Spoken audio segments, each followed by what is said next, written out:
Your news, your views, your values.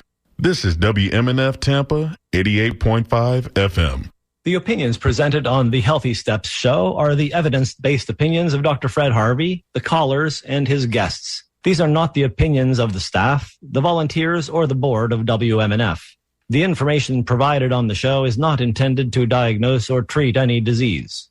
There is no implied patient-physician relationship in these calls. The nature of the calls is educational and informational only. Good morning to you, my kindred friends, and welcome to the Healthy Steps radio show here on WMNF Tampa, where truth and great music both proudly call it their home, and the only community radio station that they stream in Wistful Vista, and you can stream us as well at WMNF.org. Today's show is again dedicated to you. We are presenting another listener favorite, AMA Ask Me Anything edition of the Healthy Steps radio show, the purest link between you and Dr. Harvey, so you know what to do. In the off case that you don't, let me lay it out for you one more time. If you have any medical questions or concerns, just give us a jingle at 813-239-9663. Irene has dedicated her morning to taking your phone call. You can also send an email to dj@wmnf.org or text us at 813-433-0885. And the number to call one more time is 813-239-9663. Well, Dr. Fred, there are some things that I will go to my grave never being able to understand, but AMA Monday is not one of them. I am always excited by the almost limitless possibilities of AMA Monday, and your listeners are not tuned in to hear me prattle on. So let me step aside and set you loose. What have you got for us today, Dr. Harvey? Good morning. Happy Monday. Thanks, Bill, for that great introduction. Okie dokie. Love doing them. So, what a new world we're living in. So every true. Every day it changes, and if you're watching, it gets better. And though we may have new opportunities to shift, we have to remember that despite how things may look on surfaces, there's a lot going on behind the scenes that can really make things different. And one of the things is actually going within. I think everybody really could benefit from what I'm gonna not even go into my usual talk initially. I'm going to take the first call because I think everybody needs to listen to Ryan today because it's so important. Good morning, Ryan. Welcome to the show.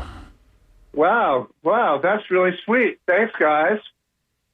You're welcome, Ryan. I appreciate you, and I think your message is something our entire world needs to listen to today. Yeah, well, we need to do our breath work, and we need to accept. You know, menticide aside. There's a word for you. The hijacking of spirit. But we're all in control of our own spirit, and we're all have our own, methods. And it's important to do your breath work and just do your breathing and get on another day, you know? Yeah, it's really so important because when you do your breath work and go within, you get to find your authentic truth. And that's what really matters here. Yes, we're our own media company. Yeah, for sure. Yes, exactly. And so we get to write the script in our lives. And as the Stoic philosophy would suggest, there is nothing different in you between Monday and Wednesday of last week. Yeah. Yep. And so it's our responsibility to stick with that authentic self and act as we know that we can to continue to unfold the plan, basically to continue to follow our path here and be our best selves and hold up the virtue of what Don Miguel Ruiz has said about those four agreements of always keeping your word, always doing your best, making no assumptions, and taking nothing personally. Yeah, I agree. Yep. And the breath can help us get there, Ryan. What's that? And the breath can help us get there. Oh, for sure. Oh, man, I'm telling you. I've been doing a lot of it lately. Yes. Hey, on a lighter note,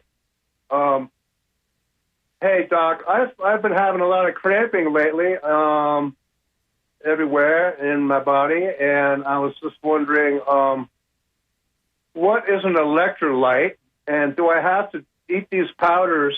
Do I have to do these powders that have electrolytes, that you mix with water? What is that stuff, and can I get it naturally? Besides coconut water and bananas? You got anything for me? Well, you're on it. So electrolytes are the minerals, and generally we think of the common electrolytes, the ones that actually help with electrical potential, sodium, potassium. Those are the two major ones we get in most of our foods. But we also have these trace minerals that support the process too: magnesium and manganese and vanadium, and so when we sweat out our minerals. We need to replace them, and yes, those powders can be useful, and many people are deficient in many of the minerals. Reverse osmosis and distillation removes them, so you really have to take extras if you're actually doing that kind of water. But you're right. Coconut water is a great source for minerals, and so are bananas and cantaloupe and celery. Many health conscious people will juice celery and drink celery juice because it's so high in nutrient content. But those are natural ways to get it. Eating more leafy greens. And if you do a lot of outside work and sweat a lot, it may be worthwhile to take some extra electrolytes. And I would take some that don't have artificial flavors, artificial colors, and artificial sweeteners, like many of the branded neon-colored scary poison waters that are sold as sports drinks. Well, that's my concern. So it's hard to find a natural powder like No, that. It's not. They're everywhere. You just have to actually search one that's free of additives. Okay. I think there's one I just saw, LMNT, like element. I believe that one's pretty clean. I don't even think they have much added sugar. They might use some stevia or monk fruit or something like that to sweeten it. So there are, safe ones that have no artificial colors, flavors, and sweeteners on the market. Definitely. Oh, cool. Right on. Okay. Thank you, Ryan. Thank you. Thanks a lot, you guys. And you're doing great, man. And everybody, do your breathing. Keep on breathing. Yes. That's right. Thanks, Ryan. All right. It's going to be okay. It is, truly. It is already okay. And there's nothing we need to make great again except ourselves. And I think many of us are already great. So let's just keep being authentic and being true and being kind and being compassionate and being caring. And again, be kind. It's easier for everyone. But we've had a shift here, and there's some interesting things that could be happening. And the experts are all over the airwaves talking about what kind of shift in healthcare are we going to be seeing. They've talked about things that have been talked about before. How many times has it been talked about that the Affordable Care Act will be repealed? Is that a bad thing? Maybe. Is it a good thing? Maybe. The pros of repealing it is we get rid of a fascist economic law that takes our tax dollars and gives them to extractive profiteers called insurance companies. On the other hand, a lot of people are going to lose some illness coverage, some illness economic damage coverage, and that's difficult too. Unfortunately, when the Progressive Party had control in 2010, they didn't give us Medicare for all. They gave us this fascist bill that annoys a lot of people. And so it may go away. And we'll need to be thinking about what to do for healthcare. And that's why listening to a show like the Healthy Steps Show is important, because you can learn some tips and techniques that can help you avoid the doctor's office, that can help you maintain your health a bit better. The pro-birth movement won, and abortion is on the chopping block again. Obviously, Roe v. Wade went away. 21 states have banned it, but many states are stepping up and actually helping protect their women. We'll see what happens. We already know that maternal fetal health has deteriorated in states where they banned it, and so we have a lot of work to do in the healthcare realm. Health equity, as we start disturbing these federal programs, we might see that there's going to be less access in rural and places where there are more people of color in this country.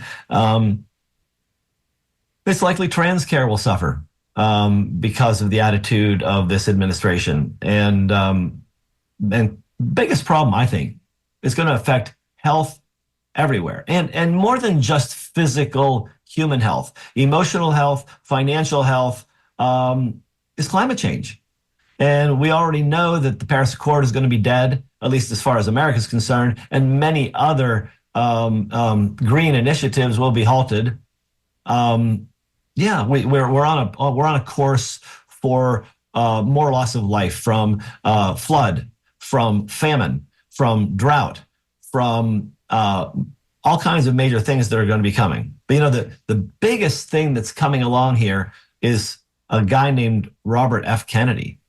Fascinating dude. Got a lot of things going there. And there are pros and cons here too. A lot of people are scared, but and in the right places, there's some fear, I think. But I just want to remind everybody that the way to reduce fear is to talk about it, to get educated, and to really find more information that helps you understand what's going on in the world every day. And WMNF is a fountain of this kind of truth and deserves your support for this community, because this is a source where you're going to be able to find real information amongst the propaganda that is going to be flooding our airwaves, and already has been for many years. It's likely to continue to compound and get worse.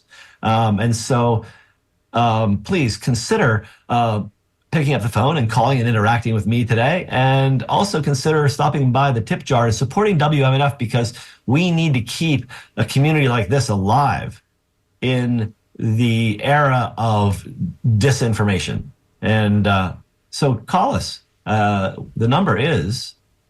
Okay, let me jump in here, Doc. If y'all are just tuning on in, we want you to give us a call with your questions or concerns, medical questions and concerns. Just dial 813-239-9663 or send your emails to dj@wmnf.org. And you can also text us at 813-433-0885. And I've got Steve on the line already. So good morning to you, Steve. Good morning. Thank you so much for taking my call. Glad to. What you got for us today, Steve? Well, kind of a general question, but I think it's something I'd like some insight on, and maybe others feel the same. A lot of the medical care seems to be after the fact and almost promoting return treatments and ongoing treatments, et cetera. What would you say would be the top, 2 or 3 things to be preventive, to help with not going to the doctors, to, like you're saying, help avoid that in the first place? And I'll hang back and listen. Okay. Some really simple things everybody can do. Some of those healthy steps that can change your life would be to eliminate the use of soda. And drink water. Drink filtered water. You don't want to just drink tap water because who knows what happened between the treatment plant and through the pipes to your house. So definitely get a filtered water. You want to do an 80% plant diet, 10 to 20% animal. So a Mediterranean style diet, lots of vegetables, lots of fruits, beans, whole grains, lean meats.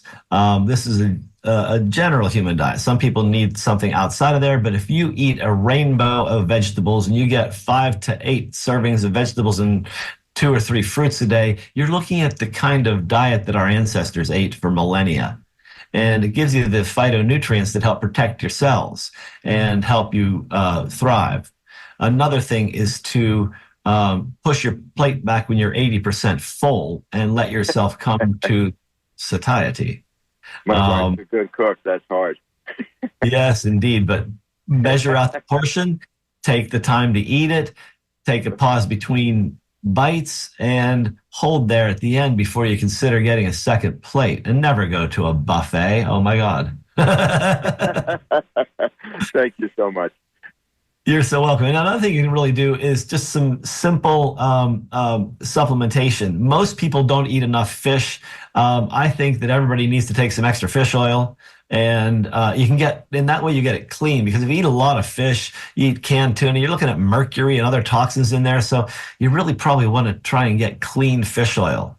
And in addition to that, you need to get your walk in. Walk 30 minutes a day, every day, and you will improve your mood and all aspects of health. We'll do our best. Yes, do it for this season, because you're coming into the high calorie, high sugar, high alcohol season. And so get out there and do the walking. Catch up first. Thanks, Doc. You're welcome. Have a great day and happy holiday season. And I do have Daniel on the line, but I'm going to jump on in here and invite other callers to give us a jingle at 813-239-9663, or send your emails to dj@wmnf.org. Let's go to Daniel in Bradenton. Good morning. Morning. Hi, Daniel. How are you? Excellent. How are you? I'm all right. I just had a question about actually what you were just talking about with the other gentleman in terms of eating a lot of beans and vegetables and fruits. What are your thoughts on the high amount of oxalates and phytates that are contained in those items? I think they bother some people, and I think they don't bother some other people. I test oxalates in my patients, and every new patient does get an oxalate test, and very few people actually have trouble with oxalates. It's similar to uric acid, and I'm not sure what their trouble is with keeping the levels low. It may be that they just like lots of oxalate foods like okra and white potatoes and soy. But the issue is in getting it flushed out of your system. It's water soluble. So if you drink enough water, you can actually flush a lot of the oxalates out, so you don't have buildup of them. And phytates do occur in many of our plants. Dr. Gundry did a good job of actually talking about those, and also describing ways you can avoid it in your diet, like eating, I believe there's less oxalate in like the broccoli stem than there is in the broccoli flower. Everybody eats the broccoli flower, but the stem has got good phytochemicals and I think less of the oxalates. But so you can use a guide like that to help. But I think we've been eating these things for so long, and it seems like humanity's thrived pretty well. I'm not sure we need to be fanatic about any line item chemical unless it's a specific poison like sucralose or aspartame or FDA yellow number 5, the most potent allergen on the planet. Right. Yeah, and one other question. Do you have a preference when eating vegetables and those types of materials, whether they're the difference between cooked and raw? Oh, yeah. I think I love salad, and I've even had cooked salad. I've had like romaine and not arugula, a radicchio thrown on a grill and served with a delicious balsamico. And so I think that what we know is that when we started cooking, we started extracting more nutrients. When you lightly steam a vegetable like broccoli, you break down the cellulose barriers between the cell walls, and so you open up some flow of more of the nutrients without losing it into the boiling or whatever. A light steaming or a stir fry really does actually release some more. It does kill, or not kill, but deactivates enzymes in the plants. But from my perspective, I eat plants for the other phytonutrients. I have enzymes in my body that I use. I don't necessarily really need plant enzymes. For me, plants use plant enzymes for plants. And so that's one of the arguments that I've heard raw vegans use about eating raw food. You want their enzymes. It's all well and good, but you don't really need them. Okay. All right. Well, thank you for your help. You're so welcome. Have a great day. And you. Hey, I forgot something when I started the show today. I wanted to mention, I want to thank all of my veteran friends and all of our veteran citizens for their service on this Veterans Day. And it looks like at the moment we are not having another caller. Is that right, Bill? Yes, we've gone dark in here, and I'll let you glean on over the emails while I give out the number again. So give us a call if you have any medical questions or concerns. You're listening to the Healthy Steps radio show with Dr. Fred Harvey here on WMNF Tampa, and our number is 813-239-9663. Or continue to send your emails to dj@wmnf.org. Back to you, Doctor. Thank you. So here's an email from Mike in St. Pete. He asks, is Eliquis and metoprolol, two medications, good strategy for treating atrial fibrillation? Atrial fibrillation, chaotic rhythm of the heart, is controlled with medications like metoprolol. It slows down the rhythm. Eliquis is a blood thinner that prevents the secondary complication of atrial fibrillation, which is clotting and stroke or pulmonary embolus. And so those are good medications for it. But my thought is what's the cause? Is it sleep apnea? And is the sleep apnea being treated? Is there electrolyte imbalance? Do you need more potassium or magnesium? Is there a problem with excessive alcohol intake? Because an ounce or two of alcohol a day is enough to trigger the atrial fibrillation. So a lot of things going on there that could be responsible. So we need to think about those.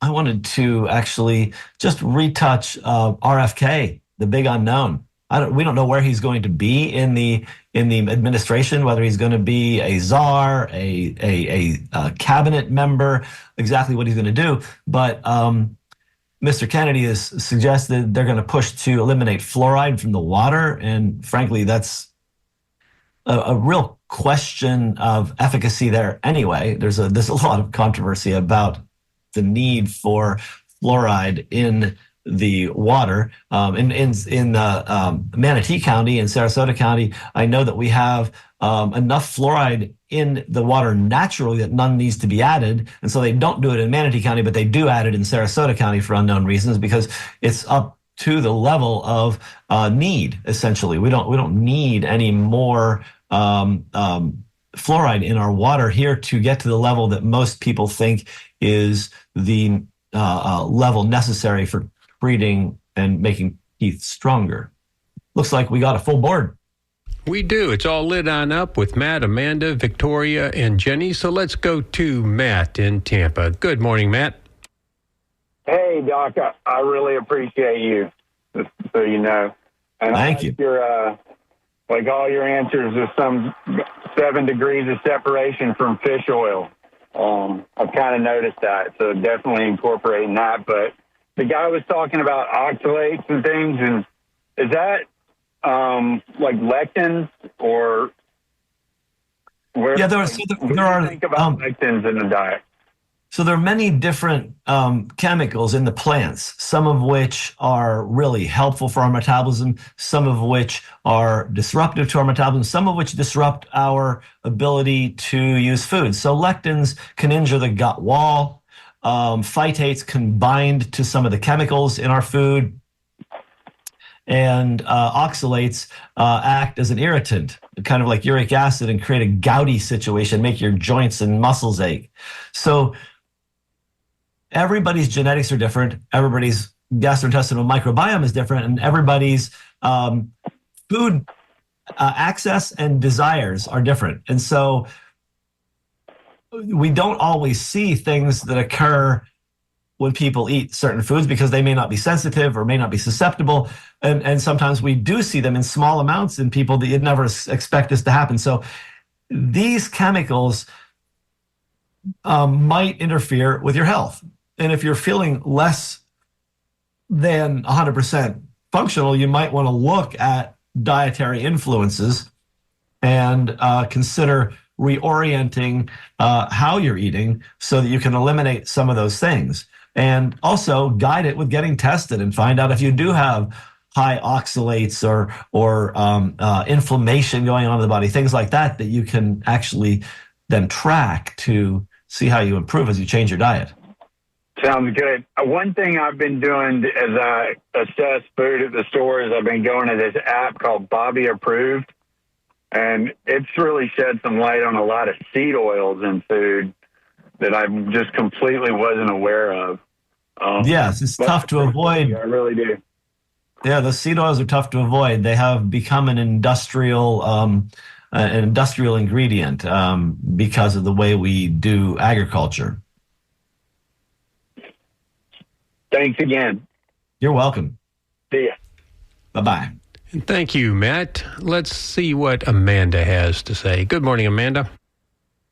Hey, good morning. I had a question. My very close family member of mine is just diagnosed with an autoimmune disease with RA as well. And I was thinking of starting a vertical garden, aquaponically for our veggies. And I know that you were talking about fluoride in the water. Should I filter the water, then add the nutrients back to the water as I give it to the plants? Filtered water is a really smart thing to do because you don't want to be putting the chlorine out of your tap into your hydroponic garden either. Right. And so, that's a brilliant thing to do. And you might want to look into a diet like Dr. Walls, Terry Walls, WAHLS. She has multiple sclerosis, and she put it into remission using this diet because the medications didn't work. And right. It's really a good place to go. It's a paleo diet, eliminates grain and eggs and dairy, and it's very clean, and it's a really solid Mediterranean style diet. It also eliminates beans. That's the difference in that Mediterranean part. But all autoimmune diseases tend to respond to helping your gut microbiome and to supporting anti-inflammatory process in the body. So fish oil, curcumin, boswellia, exercise, clean water, a good probiotic, vitamin D. All these are really important. Well, she can't go in the sun, so we would have to supplement her vitamin D in a different way. Oh, no, you don't get vitamin D from the sun as effectively as people think. You have to take it. And people that have autoimmune disease probably should be in the vicinity of 5,000 units a day and then get levels checked to make sure it's not too much. Right. Okay, thank you so much. I appreciate your input. You're very welcome, Amanda. Have a great week. Okie doke. Let's go to Victoria in Gulfport. Good morning. Hey, how are you today? Excellent. I'm over 65 and have asthma and was thinking about getting the RSV vaccine. I was wondering what your thoughts were on that. I think there's some really good evidence for people who are over 65 having a protection for their respiratory tract. There seems to be evidence for the RSV. There is really solid evidence for the pneumococcal vaccine, the one for community-acquired bacterial pneumonia, and flu possibly also, but RSV, there's no, that I know of, specific treatment for it at this point. However, there is for flu. ostemivir and several other medications are available to actually treat the flu. If you get treating it within the first 2 days, this is what we know about treating a virus. You have to get it while it's implanting and prevent the implantation. So you got to take Tamiflu and the other different flu medications in those first 48 hours max to get the full effect. Same thing goes for ivermectin in COVID-19.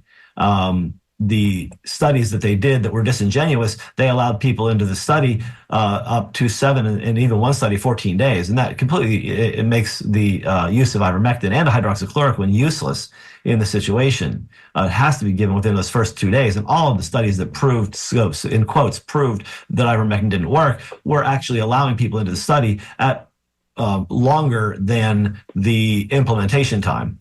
And so, yeah, I think RSV is not a bad idea for somebody with asthma because you have a weak spot there and you could get a serious complication from it. Okay, great. One other question. You had mentioned before on previous shows water filters that you recommended. Yes. I'm currently using an under-the-sink one. I'm sure that's not doing the job well. The one that I have installed under sink is from Atla, A-T-L-A water. It's got a 5-micron carbon block followed by a resin filter that binds up more of the petrochem, supposedly gets some of the PFAS, forever chemicals out, and then it's followed by a 0.5 micron carbon that gets out biologics, even more fluorine, chlorine, lead. It really is almost as clean as RO, but it leaves the minerals in the water. Okay. Excellent. Thank you so much. You're very welcome. Have a wonderful day. You too, Victoria. Thank you, Victoria. And I do have Jenny, Chris, and David on the line. Good morning there, Jenny. Hi there. How are you? Fantastic. How are you today? I'm okay. I just wanted to say something about RFK. Yes. While I certainly don't agree with him, it might be kind of interesting to have him in there in a position of authority of some sort, because he does think outside the box, and he might just shake up things a little bit and scare the insurance companies. I don't know. You know, he does have a good record on the environment and environmental pollution. So yes. I think it may just be interesting to see what happens. I think we're in a whole brave new world, and I think there's going to be a lot of interesting things to watch, and we need to pay attention to everything. And I believe that RFK really is very interesting, and he is planning some shakeup. And I think some shakeup is necessary because our CDC ridiculed people that were looking for answers during the pandemic and made fun of people using ivermectin horse paste because they made sure that they weren't able to get the ivermectin pills that were available for human use. You know, it's an approved medication. So the FDA needs a bit of a shakeup, and so does the Center for Dissemination of Crap. I mean, the CDC. They have damaged their reputation by doing this ridiculous ridicule and mandates for medical experiments using genetic tools that aren't vaccines. And yet, I think RFK is a loose cannon. He believes that vaccines directly cause autism, which there's no evidence for that. Flat out, there is no evidence. However, the problem again is looking at meta-analysis and large epidemiologic studies hides the fact that small subgroups of people are susceptible to getting brain damage, immune problems from getting vaccines. And it depends a lot on what we're seeing in the functional community and showing up in smaller studies is that there are people that are susceptible, people that have had recent infections, have had their microbiome destroyed by numerous antibiotics, have other things going on in subgroups. When you look at epidemiology overall, it doesn't point out what's happening in small groups, and it says, oh, look, it's okay overall. And so it takes into account that we're allowed to sacrifice some for the benefit of all because that's the way epidemiology works. And so there's so much nuanced stuff that comes into our discussion about vaccines, about access, about health, about how effective psychedelics are going to be. This whole fad with going for peptides now for everything, hyperbaric oxygen. There's evidence for these things, but it's not clear that there's any panacea. And in fact, it's pretty clear there isn't any. And so vaccines aren't an answer for everything. The mRNA COVID shot wasn't an answer for everything. It only really prevented 120,000 hospitalizations in America, whereas the 230,000 person study in Brazil showed that it reduced hospitalizations there by 100%. And so there's a lot of disinformation coming from our federal agencies that denies the reality that's actually published in science. So there's a lot of shakeup that's got to happen here, because I, for one, am not trusting the information coming directly out of the public agencies now. I have to go and read the articles and find out what is really going on. And that's distressing, because we're supposed to have a government that supports our growth, not confuses us. Well, absolutely. I've been a researcher for years, and I know what you're talking about as far as going and checking your sources. But I just think before everybody freaks out and writes off RFK, let's just see what he does. At least he will probably shake things up. And I'm a little tired of the toe the line attitude of most of the federal agencies when it comes to health. Anyway. How about just most of the federal agencies? Look at immigration. Look at finance. Look at our interaction with big tech and social media. There's so much weirdness that we need to reorganize. We need to restructure this thing, and it's going to be a long haul. Donald Trump is an agent of chaos. He's not an agent of organization. He's an agent here to disrupt all systems so that we have to rethink everything. This is going to be the benefit of the Trump years, we have to restructure. And he's forcing it. True. I think they're going to dig up a lot of buried bones or something. Oh, yeah, all over the place. All right, Doctor. Well, thank you very much. I appreciate your show. I thank you. Have a lovely day. You too.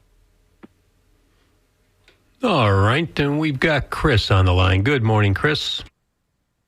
Good morning. Along those lines, with a lot of his own finances, Trump might seem to own himself, but his actions tell another story that of course. I think RFK Jr. might find difficult to overcome if Trump does not repudiate and repeal what he can, like his executive orders, the bad ones that he signed, and show that he is indeed his own man.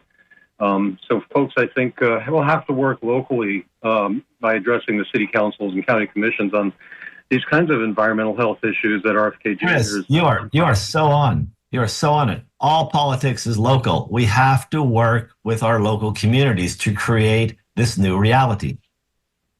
Indeed. Yeah, but there is a lot to be learned from RFK Jr.'s nonprofit, children'shealthdefense.org. And since I was told in the past not to give my site over the air, I'll just email you a list of actions that Trump has taken to show he is indeed deep state, unless he changes his tune. For instance, he awarded presidential commendations to Operation Warp Speed team. He should have fired Fauci for all his falsehoods that we had to, the ordeal he put us through day after day, week after week, month after month. And Trump held a press conference praising remdesivir, also known as Run Death is Near, as a treatment for COVID that's very counterproductive. Yeah, Chris, you're so right. Everyone in politics is actually today in our government is controlled by some sort of oligarchic mechanism. There's a corporation. There are huge donors that dictate what the policy is. The policies have been written by the rich people that have paid for the reports like Agenda 2025 and all these things. This is, we know this. We know that our government is a fascist government in the sense that it is a state and corporate collusion. And there's no question that these business magnates, it's obvious. I mean, Elon Musk helped to win this past election. Oligarchs are hugely powerful. They have so much money power to sway things. That until we can get money out of politics, which God only knows if that will ever occur, we will be actually still dealing with these problems generations from now. Well, hopefully not. Apparently, we have a lifetime worth of work ahead of us, because this is This is one of the most important issues. Health is, because public health, since that's how they divide and conquer. When people do not have the mental focus, the physical, the mental health, the time, the standard of living to have patient conversations, to retain information, that's how they're dividing and conquering us. And, some other examples that RFK Jr., I'm sure, would oppose is Trump signed an executive order June 11th, 2019, to direct federal agencies to scale back regulations on GMOs. And, you talk about fascism. Well, what do we have with the liability-free vaccines and the COVID shots? There are multinational corporations without allegiance to any country producing them without any liability. So that's certainly fascist, corporate, which is corporatism. And, and also, on the fluoride issue, I've been really a big part of that. Here in Pinellas County, we ended water fluoridation in 2011, and they restarted in 2013 when they had 2 new county commissioners, so they had the votes to re-implement it. But that suit you're talking about, I'm not sure if you noticed that suit about 2 months ago, that the federal judge, the suit is Food and Water Watch versus EPA. It requires the EPA now to take regulatory action to eliminate the risk, and also points out the federal court ruled that it's a developmental neurotoxin and lowers IQ at levels that are half of the EPA's current standards. And now I'm hearing that, I haven't verified this, but just this morning I heard there are over 600 municipalities due to that court decision who on their own have ended water fluoridation. So, because it's not forced medication as they claim, it's forced toxification. It's not an FDA-regulated medication. It's from phosphate mining. You can see that on the annual water quality analysis that here in Pinellas County, it says that likely source of contamination for fluoride is industrial discharge from aluminum and fertilizer factories, which is phosphate mining. They don't refine it. They leave in the heavy metals and radioactive isotopes when they clear out their wet scrubbers and sell it to the municipalities. So it's just, it's really shocking that, whenever government tries to force medication on us, as I say with the COVID shots and water fluoridation, it's really toxification under the guise of forced medication. Yes. So there's so many things that are going to need to be looked at. It is so difficult to actually sort them all out. There's been a discussion of actually trying to cut through the federal code. And somebody mentioned that it would take something like $20 billion and over a year. So thank you, Chris, for your input. I really appreciate it. There's so many things that we need to be paying attention to and working on across the board for human health. So have a great week, man. Okie dokie. We're down to a little over 10 more minutes, and I do have David on the line, but I want to invite people to sneak in under the wire. Give us a call, 813-239-9663, or continue to send your emails to dj@wmnf.org. Good morning, David. Good morning. Thank you for taking the call. I appreciate it. 2 points that I had to question about. One is lectins. Is that a legitimate concern? It kind of goes to some of your comments earlier. Some people apparently are, have more sensitivity to certain things than others. Do lectins fall into that category? And the second thing being, this is obviously not remotely related, post-COVID childbirth, hemorrhaging during childbirth. Have you heard any increase with regards to hemorrhaging during childbirth? In relation to what? Just during, whether it's natural or cesarean, it seems to be a much bloodier process now, and they can't seem to figure out whether it's tied directly to the virus itself or to the vaccines. But actually, I haven't seen enough on that to even make a comment. But so the virus can affect, obviously, the way you clot, et cetera. So yeah, there's been some interesting reports, but I haven't seen anything specific pointing out what's happening. Okay, thank you. What about the point of lectins? Is that a big concern, or is that mostly a buzzword, or what? I think lectins can be a concern if you're eating too many of them and you're bothered by it. If you live on soy, you might actually be doing some harm if you just live on soy. Soy is full of lectin. So you want to have a broad-based diet that isn't focused on just that one thing. And so I think that we've done pretty well getting lectin in our diet over millennia without having too much problem. Okay. All right. Well, thank you for your time. I appreciate it. Enjoying the show. Thank you, sir. Thank you. Oh, Sean, news director, sent me an email suggesting, my article from nature.com suggested one vaccine result, and Sean sent me another one from, let's see, where is it now? I just lost that. But yeah, there's differences in what's published, and there's always that. So it looks like there might be a little bit more impact in the one that he found online. Other thing, we have lots of emails, so I'll just start working on some of these. Osteoporosis from Joanne, 72-year-old female. 5'3", 120 pounds, taking no medications. I had a bone density test that shows I have osteoporosis in my left hip. Doctor wants me to start right away on Fosamax. So the first thing I would do is look at your diet and find out whether you're getting enough protein. And for somebody with osteoporosis, you need to be getting about 1 gram of protein per pound of body weight per day. So 120 grams of protein is your goal. You don't need to get calcium from a pill. You need to get it from your greens, your seeds, your beans, all the other things you're going to eat that have calcium in it. Dairy is also good too. And you need to be exercising every day. Are you exercising? A couple of tests, PINP, pro-collagen N-terminal peptide, looks at how much collagen you're making to fill your bones up with the collagen it needs to hold the bone structure together. NTX or N-telopeptide, that one looks at bone loss. And I use these in my patients to determine whether or not they have enough bone collagen production and whether they're losing too much with remodeling. So they're really good ways of watching how this works. And also, what is the level of osteoporosis? Are you at minus 2.5 or minus 7.5? The addition of pharmaceuticals always, for me, is dependent on how severe the illness is. And so there's lots to do before you actually consider start taking medication.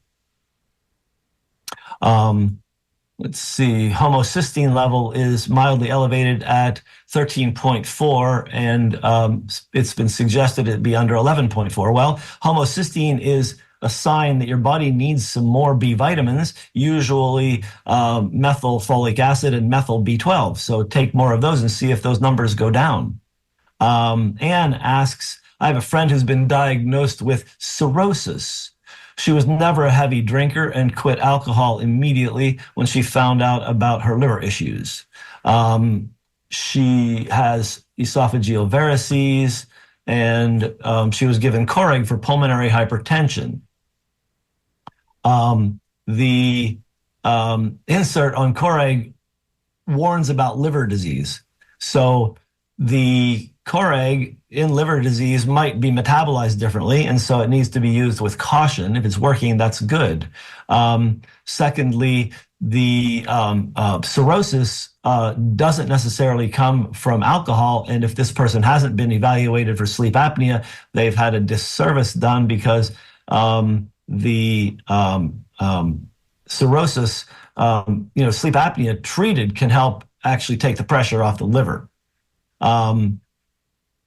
Here's an email. My dentist insists that I get a fluoride treatment every time I get my teeth cleaned, and I drink filtered tap water. I live in Bradenton. My dentist tells me to get a fluoride treatment every time that I get my teeth cleaned, and I refuse, and have for the last 20 years, and I have not had a cavity in 20 years. So I'm not recommending what you do, but I'm telling you what I do. And looks like we have a caller. Maybe we can get another one or two in before we go. Yes, we're down to just the last few minutes, and I do have Christina, and Jessica did come on back online, but I think we only have time for Christina. Good morning, Christina. Good morning, everyone. And thank you for doing this style show, Dr. Harvey, how not to have to go to the doctor. On that note, I have an olive oil question. I'm Italian. I've been cooking, sauteing, and also roasting vegetables in the oven since the beginning of time. My health nut friend recently told me stop doing that because of the high heat, and you could get cancer from sauteing in olive oil on the stovetop. So I instead started sauteing everything that was not Italian in avocado oil. But when I make my Italian dishes and bake them in the oven, I still am using olive oil at 400 degrees. Is that still dangerous when it's inside the oven, not on the stovetop? Well, you could reduce it a little bit by roasting at 350 or 325. 350 is, I think, the number where you start making, I'm blanking on it now. What is the chemical? It starts with an A. Anyway, you create this chemical out of the oil that's not a good thing. But if you think about what we're really dealing with when it comes to cancer risk, the greatest cancer risks we have today are coming from the pollution in our environment. And a little bit of cooked olive oil is not going to be as concerning as the toxins that are in the soil, the toxins that are in the food. Like, eating non-organic rice is full of arsenic. Eating, albacore tuna is mercury and lead. Drinking the water is PFAS. We are inundated with toxic chemicals all around us, and creating a slight risk with cooking oil seems to me to be something I would not worry about, especially considering all the benefits of olive oil and of eating those roasted vegetables. Okay, great. Thank you so much. Yes, you're welcome. Have a wonderful day. You too. Enjoy those olive oil roasted vegetables. Oh, I will. Thank you, Dr. Harvey. Bye-bye. Welcome. Well, we've got 1 minute there, Jessica. Good morning. Hi there. What you got for us? Hi. So I recently got blood tested, and my doctor was thinking about giving me levothyroxine, I believe it is. And he said my levels are just borderline, and it's, passed on to my family, different forms of hypothyroidism and hyperthyroidism. And okay, when I look online, I'm just overwhelmed with information, and I've seen thyroid glandular. Let me answer you quickly. Because we have little limited time. You need to have a full thyroid panel, TSH, reverse T3, T3 and T4, and you need to get thyroid antibodies, looking at thyroglobulin and thyroid peroxidase antibodies. If you have Hashimoto's thyroiditis, you need to be off gluten. You need to get an iodine test. See if you have enough iodine on board. You should add iodized salt anyway. You should check your vitamin D level and make sure that your cortisol is good as well. There's a bunch of things you really should get evaluated before allowing someone to put you on a medication you may not even need. Borderline thyroid is not something to be treated right away because all kinds of things can disrupt it mildly. Okay? Thank you very much. And you're so welcome. What you do, and thank you, WMNF.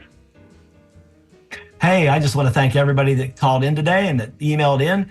Great interaction. Thanks once again. And thank you, Bill, for producing another wonderful show.